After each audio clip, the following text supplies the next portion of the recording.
सृष्टि की रचना नई नई हुई थी, तब भगवान शिव और सती कैलाश पर्वत पर निवास करते थे। कैलाश की शांति, बर्फ से ढकी चोटियां और उनके मधुर प्रेम में सब कुछ शांत था।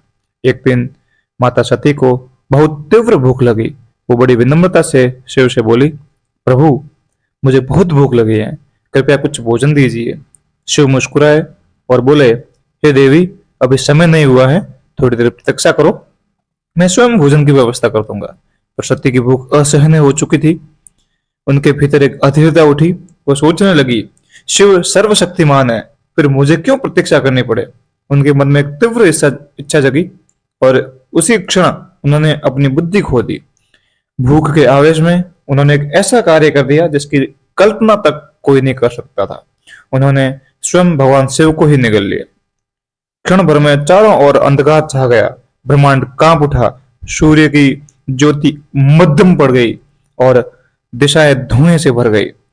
मां सती का रूप बदलने लगा, उनका तेज विकराल हो गया, नेत्र अग्नि समान चमकने लगे और शरीर धूम्रवर्ण हो गया।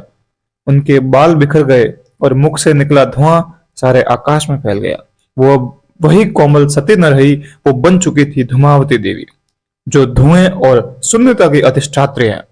जब भगवान शिव उनके भीतर से बाहर प्रकट हुए तो उन्होंने सती से कहा, हे देवी, तुमने अपने क्रोध और भूख में स्वयं को इस रूप में परिवर्तित कर लिया है, अब तुम धूमावती कहलाओगी, जो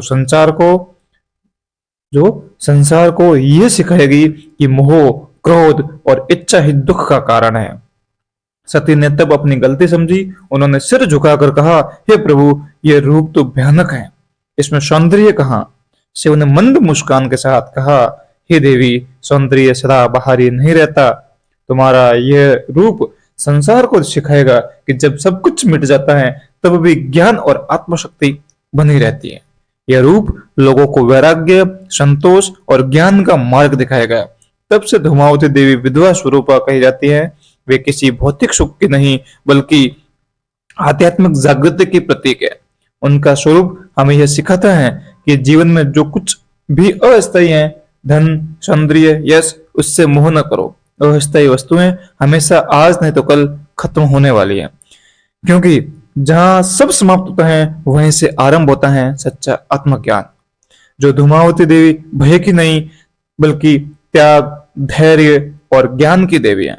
जो उन्हें भक्ति भाव से स्मरण करता है उसे संसार की माया से ऊपर उठने की शक्ति प्राप्त होती है। जय मां धूमावती देवी, वो देवी जो धुएं के पार भी सच्चे प्रकाश को दिखाती हैं, ज्ञान का, वैराग्य का और मुक्ति का प्रकाश दिखाती हैं। जय मां धूमावती देवी आप सभी की रक्षा करे, आप सभी को आशीर्वाद दे। जय मां धूमावती देवी।